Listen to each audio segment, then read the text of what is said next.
रउआ लगे लागे ओ कोनो बाला music by DJ Prince Mohammad.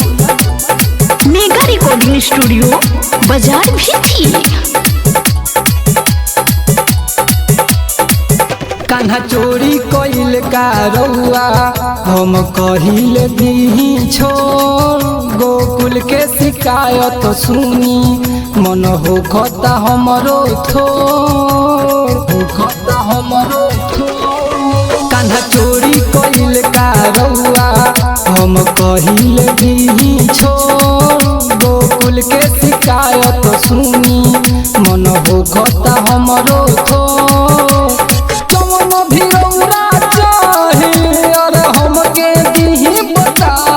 लगे लाके देम हम मखन मलाई बतिया सुनिए गोपाल अब कतही ना जाई रउआ लगे लाके देम हम मखन मलाई रउआ लगे लाके देम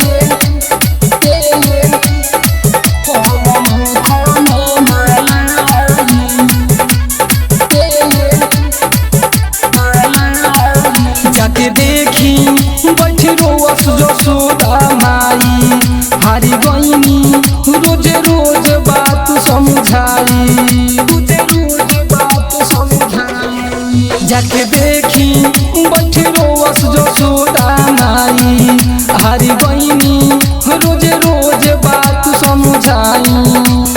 गोपियन के गगरी मिनट में देवे नी उड़ाई रउरा लगे लाके देम हम मखन मलाई बतिया सुनिए गोपाल अब कतही ना जाई रउरा लगे लाके देम हम मखन मलाई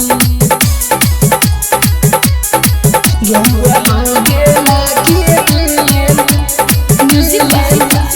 डीजे प्रिंस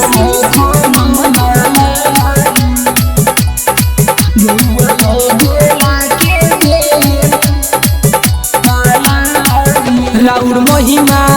जाने अर्जुन साथे विशाल बचपन में जनी करी न ऐसन हाल राउर महिमा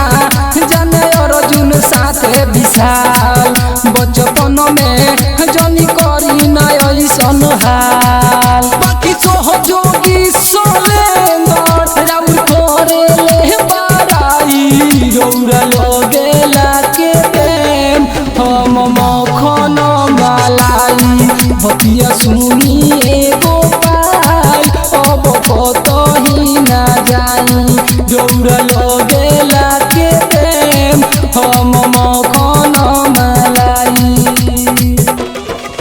कान्हा चोरी कइल का रउआ हम कहिल दी छोड़ गोकुल के शिकायत सुनी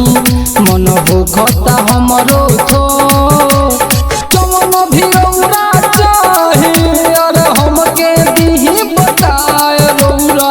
लगे लाके देम हम मखन मलाई बतिया सुनिए गोपाल अब कतही ना जाई रउआ लगे